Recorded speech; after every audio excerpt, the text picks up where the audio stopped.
NC State football cannot get out of their own way. Duke takes advantage and embarrassment ensues.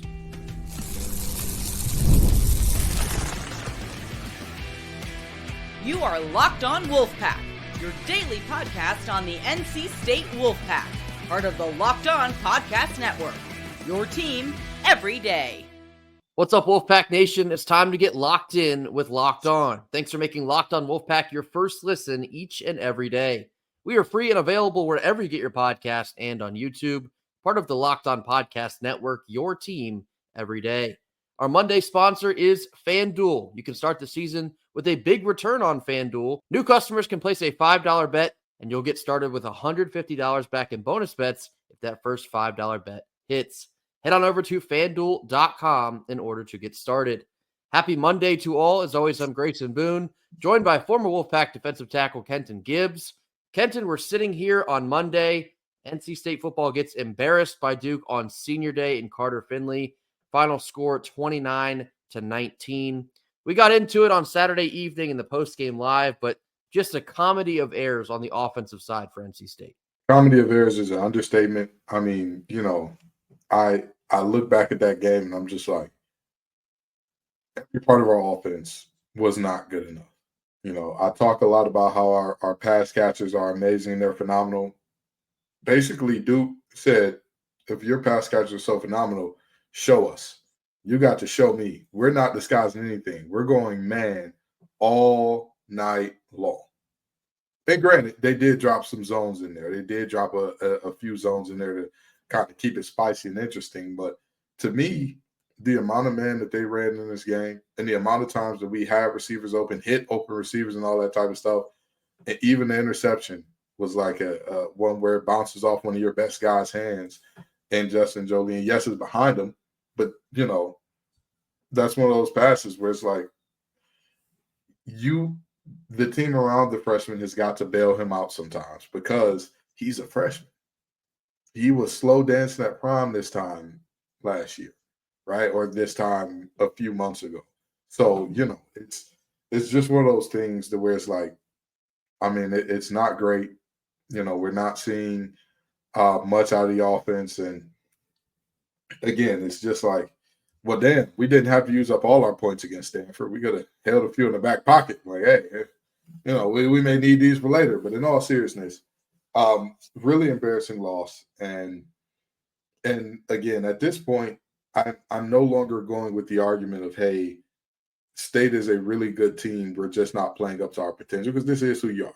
Yeah. At some point, you have to accept who you are, or else you sound like a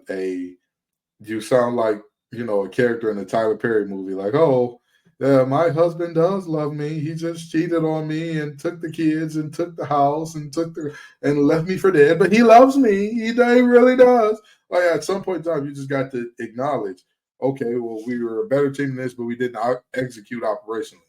We were a better team than this, but we didn't show up and didn't do anything in the moment of truth. We were a better team than this, but we just had pivotal drops at the wrong moment. We're a better team than this, but we had false starts and holdings and whatnot. At some point in time, a spade must be called a spade. When you're in week 10 or week 11 of the season and you have countless instances of just inconsistent, very poorly played football games, that is your identity. That is who you are. This is who NC State is this season. They are a team that self-destructs on a repeated basis. They're a team that has never formed a sense of offensive identity. I would say the Stanford game looks like a fluke at this point. Like That's the only time you did something well. But then the next week, you go against what you did well. No offensive identity. The defense, I thought the defense against Duke here was fine, but when your offense can't do anything and you repeatedly put the defense in bad situations, I mean, you reach the point where they can bend only for so long before they do break. I don't exactly fault the defense there. There was a couple chilling stats that came out of this game. One of them came from our guy, Noah Teague. Shout out Noah Teague. Tweeted this after the game on Saturday evening. NC State held Duke to 31 rushing yards, and Duke was 0 for 9 on third down conversions, and they still beat us by 10 points. What more could you possibly say about not being able to get out of your own way? The defense gave you the performance that should have been good enough to win this game. And the offense Couldn't get it done. Here we are yet again. This is an offense that can't line up well. They can't scheme well. They can't block well. The quarterback is young and he's still a freshman. He's still having trouble reading defenses. I mean, sure, credit to Duke's defense. They did a great job, but the play of a freshman quarterback is just not going to be good enough in a situation like this one. So this is a team that doesn't do many things well. And that, unfortunately, that's been the case for the entire season, highlighted yet again by an embarrassing loss at the hands of Duke. And I think that extends out to a further point of an embarrassing season. And we talked a little bit about this on Saturday evening. When you look at the ACC home slate that NC State had this year, you had Wake Forest at home, you had Syracuse at home, you had Stanford at home, and you had Duke at home. To go 1-3 against those four teams is flat out garbage. None of those four teams are playing a spectacular brand of football. I know Duke is 7-3. Congratulations, I guess. But Syracuse is repeatedly getting their own way now. They're losing bad football games. Wake Forest is a bad football team. We lost to them, but they're still a bad football team. Stanford is a bad football team, and we finally capitalized on that for once. But to go 1-3 against that slate is flat out embarrassing. And then you get into the bigger picture conversations of getting your doors blown off by Tennessee and your doors blown off by Clemson, and you can't even beat the FCS and G5 schools at a decent rate. Once this thing comes out of the oven, you're just not a good football team. You never were. I was just about to say the same thing. At some point in time, when you and this is why, me and Grayson, we're brothers. Y'all just don't realize it yet. But the reality is, if you test our DNA against one another, there ain't gonna be too much of a difference, because I was literally just about to say that the ingredients to the recipe that are this team, non-competitive against really good teams. Yeah. Because if there's a single team that you and I would say, this team is really good to great that we hung in there with, that it was even like a game against. You hung in there with Tennessee for a quarter and a half. That's all you can hang your hat on. But the final score was what? It was 51-10. So you get your doors blown off there. You get your doors blown off against Clemson. Clemson put up how many points on you? 59.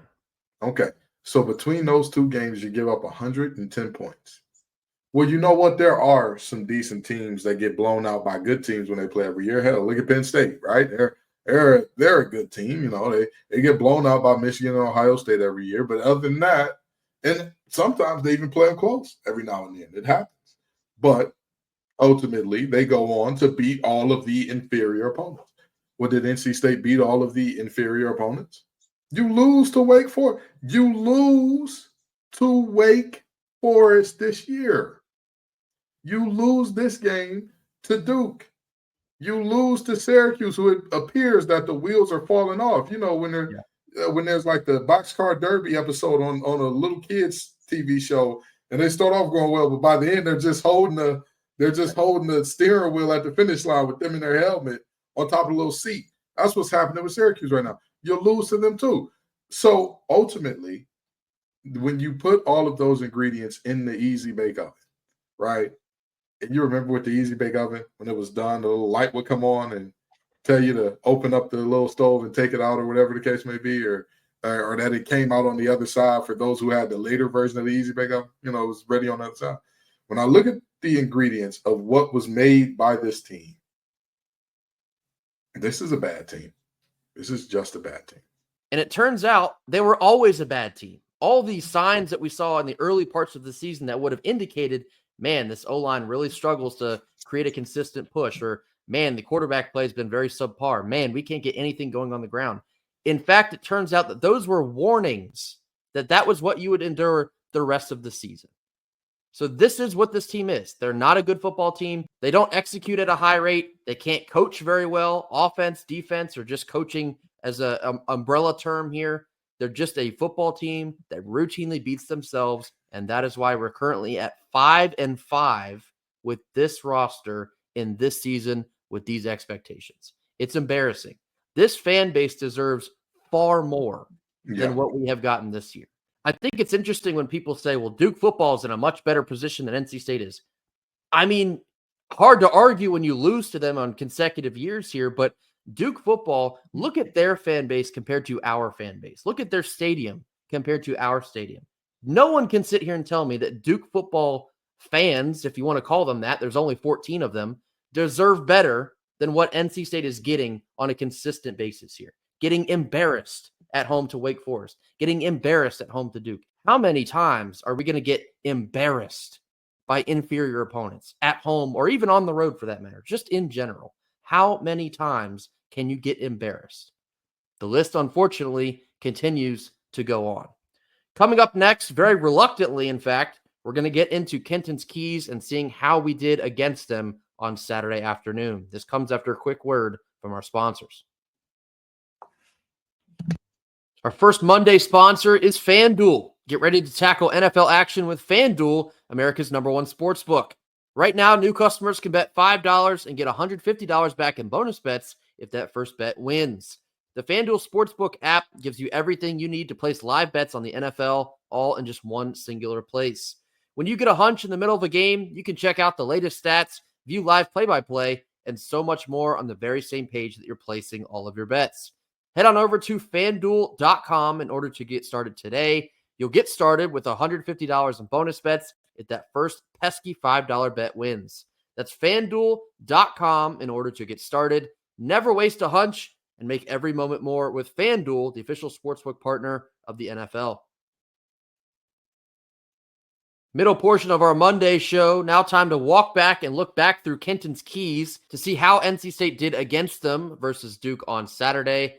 Offensively, number one was for CJ Bailey to turn the ball over less than 2 times. Did not accomplish that one. He had a fumble, and he also threw a pick, which wasn't exactly his fault. Maybe not the greatest of throws, but it's an interception nonetheless. So he had 2 turnovers. That's a miss. Second one was to run the damn ball, 150-plus rushing yards and 2 touchdowns. Did not accomplish that one. Didn't even break 100 rushing yards. That was pathetic to watch. And the third one was to score 24-plus points on offense. 0 for 3. Is anyone surprised here? I certainly am not. I mean, all of these keys were in place for a reason because I knew if you can score, if you can run the ball effectively on this team, you'll be in a good standing. You'll be in a good position. But when you can let this team pin their ears back, getting all these wonky blitzes, getting all these, ways where you can disguise and bring double safety A-gap blitzes and all that type of stuff, that's where you get into a dicey territory, which is where we were.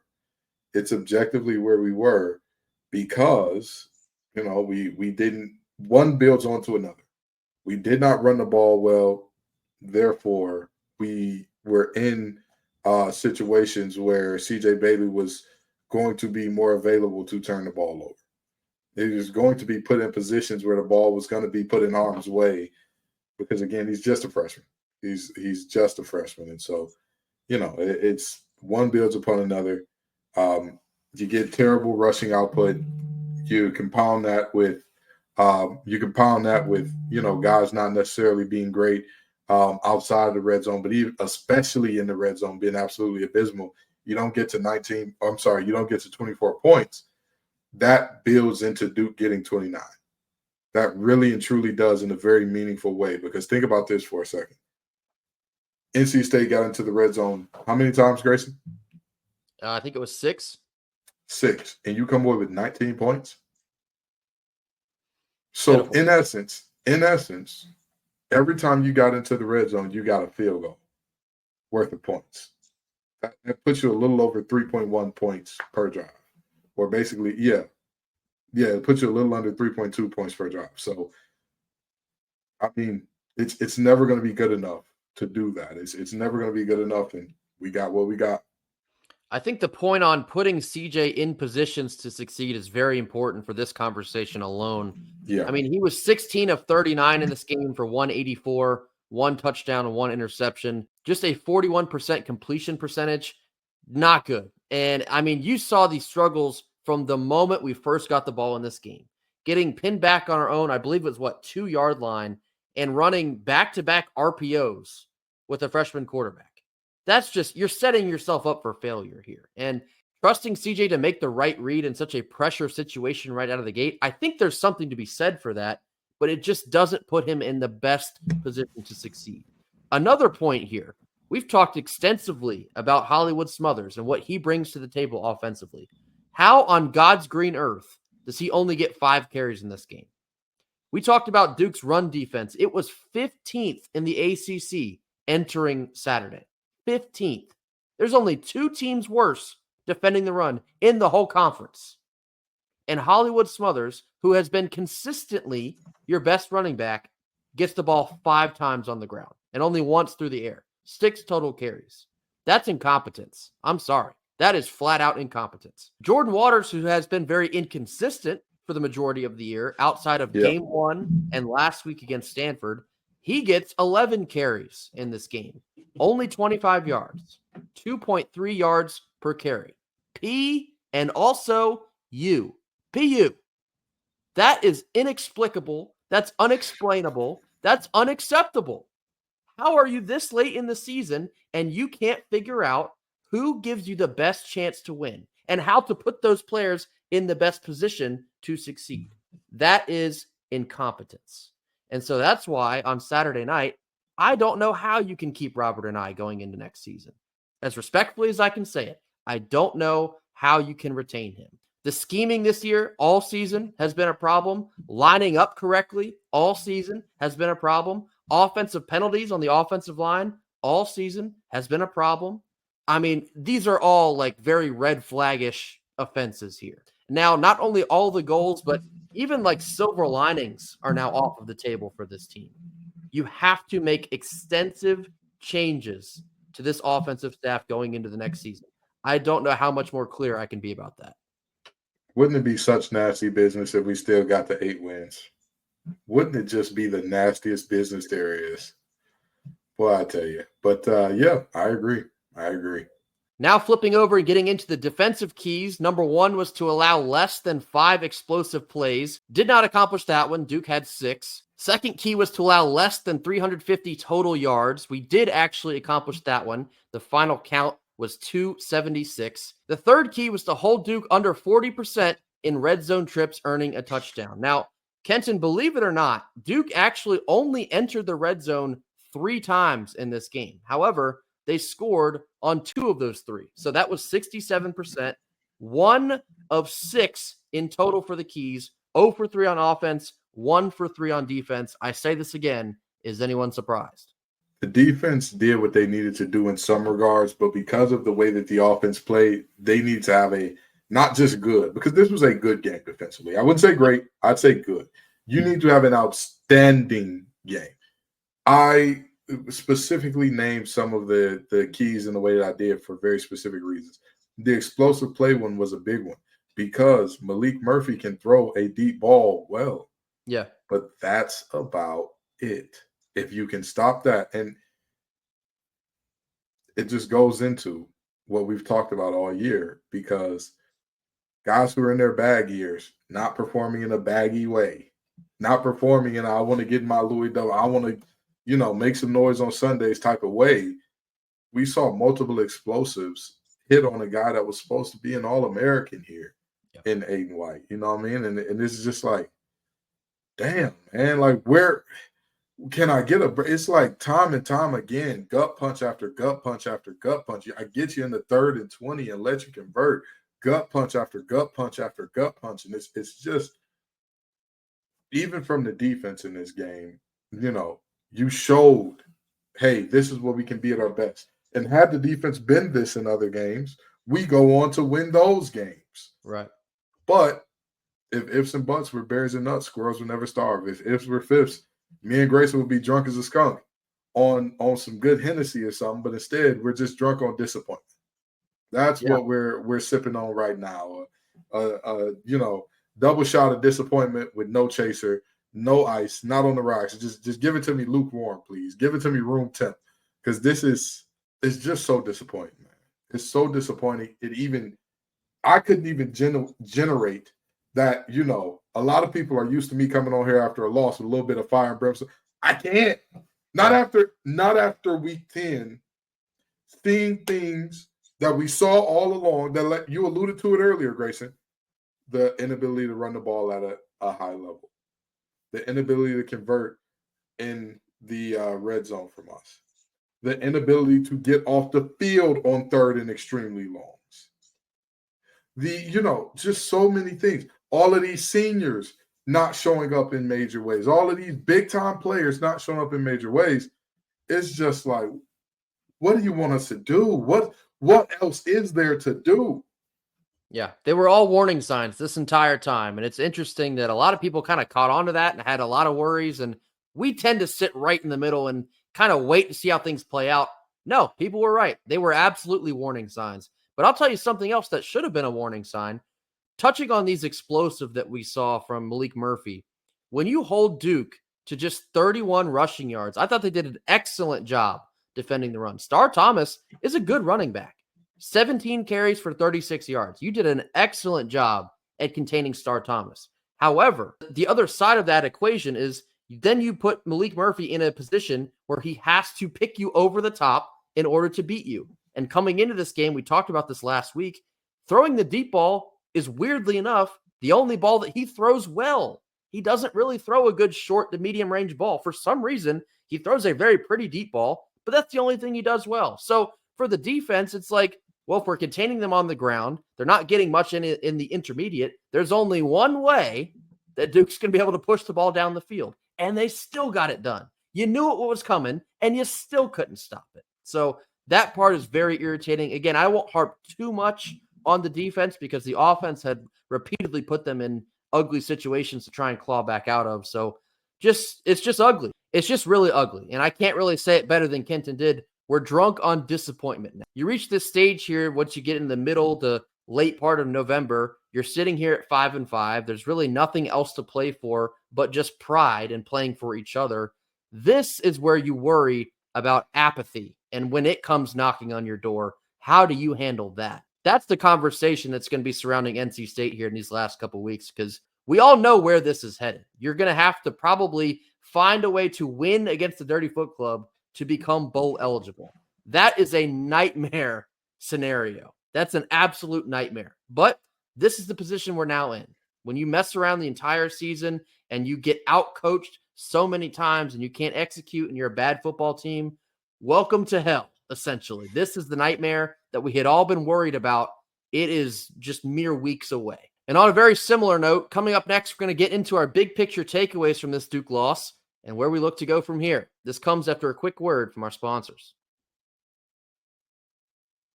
Our second Monday sponsor is Gametime. Gametime has a new feature called Gametime Picks, and it makes getting tickets for your favorite live events easier than ever before. Gametime filters out all the fluff to show you only incredible deals on great seats, and you won't have to waste your time searching through thousands of tickets. The curation of Gametime Picks makes it easier to save more on sports, concerts, comedy, theater, you name it, they got it. Toggling the all-in pricing feature on the app will show your total upfront so you receive zero surprises at checkout. And as always, you get that panoramic view of your seat in the app before you buy, so you know exactly what to expect upon arrival. Take the guesswork out of buying tickets with Gametime Picks. Download the Gametime app, create an account, and use code LOCKEDONCollege for $20 off your first purchase. Terms apply, and again, create an account and use redeem code LOCKEDONCollege. That's LOCKEDONCOLLEGE, LOCKEDONCollege for $20 off. Download Gametime today. What time is it? You already know. It's game time. Last couple minutes of our Monday show. Now time to get into our big picture takeaways from a 29-19 loss to Duke on Senior Day. Kenton, I'll let you swing away first. Big picture is this team is who we thought they were. And, you know, Grayson says that we sit in the middle, and we do. We do. But because we sit in the middle in terms of not being doom and gloomers in every game, being like a requiem for whether or not Coach Doran needs to stay, or, hey, whatever Doran does, we love him, we support him, he's our head coach. We sometimes, Grayson and I see things very differently.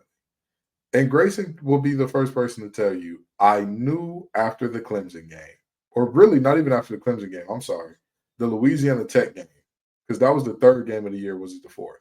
Third. Yeah, after the Louisiana Tech game, I knew immediately. This team doesn't have it. We need to get any thought of an ACC championship out of our head. I did not know how far the bottom would be. And lo and behold, the bottom is potentially battling for bowl eligibility at week 10. Yeah, this is not ideal. Not ideal. A lot of folks are, whether justified or unjustified, they're calling for Coach Doran's job. I will tell you this, and I even said this on the post-game live. I think you have seen as far as Dorn can take us. I think we've seen the heights of his tenure, in just my opinion. I don't personally see how it can get better than 9 wins with all the information and the statistics and the history that we've seen here in 12 years. I don't. I think Dorn is a good coach. I think he's a good promoter of culture. I think he's good at getting guys to buy in. But to get to that next level, that 10-win, conference championship level, it takes a certain amount of aggressiveness. It takes a certain amount of fearlessness. And over the course of 12 years, I don't see it. I don't see it. So that now leads us to where we currently are. We're 5-5. We have 2 games left on the schedule. They're both on the road at Georgia Tech and at the Dirty Foot Club. I mentioned apathy, and I think, part of the reason I wanted to believe, I guess you could say, that we could finish 4-0 for the rest of the season was so much tied to NIL giving and roster retention. And now I think even that, or those 2 things, have taken a massive hit with this loss to Duke, because 7-5, that feels terrible. And it's like, how do you sell hope to the new guys or the guys potentially coming into the transfer portal that next year will be any different? I don't know how you can do that with 10 toes down. And so I think NC State's going to find themselves in a very tough situation because the fans, they're getting checked out, and I can't fault them for doing so. You're going to see a very likely decrease in NIL income. I guess that's the best way to phrase it. How do you keep this thing going, trying to sustain the momentum that you thought you had built, and now it's kind of crumbling? It's going to be a very long, tough road ahead. So for NC State, you can't go to an exciting bowl. We don't even know if you can make a bowl at this point. This team's got to find a way to just stick through it, fight for each other, and then the offseason will be the offseason. But I'll tell you one thing, there has to be a massive overhaul of the way this team is being coached next season. There has to. Offensively, you can't run this back and just expect it gets fixed, because that ain't how this thing works. Yeah. Even defensively, I have a ton of confidence in Tony Gibson, and I think Tony Gibson gets blamed a lot for things that happened this year that I don't necessarily think are his fault. I think he's an excellent coordinator, and I hope if absolutely no one else stays, I hope Tony Gibson is the guy that will stay. But this whole NC State program has soured in a rapid pace. We've become extremely stale at a rapid pace. And so you're finding yourself in a very crucial spot for the health of this program moving forward. If you fold here and you finish 5-7, yeah, it's going to be a real ugly offseason. I can promise you that. I mean, it probably still will anyway, because any way you cut it or slice it, this year was a failure. And that staleness that you're talking about is exacerbated, or only created rather, by the fact that this team had expectations. This team was viewed nationally coming into the season as, hey, this is an ACC contender. This is a real team. Quick question, Grayson. What's our conference record? 2-4. So at best, we will go 500 in conference after being a team that was supposed to be a championship contender. That's how things go stale. Yeah. That's how things go stale. And here's the thing. The other part of this, you know what else makes things go stale? Time. And here's what I mean by that. I get it. Some of these factors are outside of Dorn's control. Some of these factors are outside of Anai's control. Some of these factors are outside of these guys' control, 1,000%. But you know what is unfortunate, especially for Anai, because he just wasn't here? We saw the year where Devin Leary was supposed to get it cracking, and ACC preseason player of the year, and D. Leary delivers was the thing. That year, injuries, specifically at the quarterback position, saw us play 4 different guys at the quarterback position. We saw, plenty of times where, even going back to the years where Jacoby Brissett was here, and it was like, oh man, this team, they can do it. We're right there. I was on those teams. And so this is not an indictment of teams. Only teams I wasn't a part of. I was on those teams. We couldn't get it done. We were teams that allowed 1 loss to turn into 2, to turn into 3. At a certain point, after so much time passes, you're absolutely right. The show gets stale. The bread gets stale. And that's where we are over a decade in with no 10-win seasons, no ACC championships, no ACC championship game appearances to show for it in year 12. The bread has gotten stale. Fairly or unfairly to Doran, but the way the world is, actually, let me not say fairly or unfairly, because it's the way the world is. Nobody cares about the labor pains. They just want to see the baby. And the baby in this instance, ACC championship. The baby in this instance, playoff appearance. The baby in this instance, New Year's Six bowl appearance, which we have none of. Anyone listening to this podcast, I would venture to guess, and actually this extends to the two of us as well. At some point in your life, your mother has probably said, when somebody shows you who they are, believe them. When this football team shows you who they are through 10 and 11 weeks, yes, I believe what I am seeing. We got to believe you. We believe what we're seeing about this team. That's really all that's left to say at this point of the season. That'll do it for us here on Monday. Thank you all so much for joining us. Be sure to hit that like button. Drop your comments in the comment box. I'm sure there will be a plenty of those. Mash that subscribe button if you have not already. We'll see you right back here tomorrow on Tuesday for more. And until then, go Pack. Go Pack.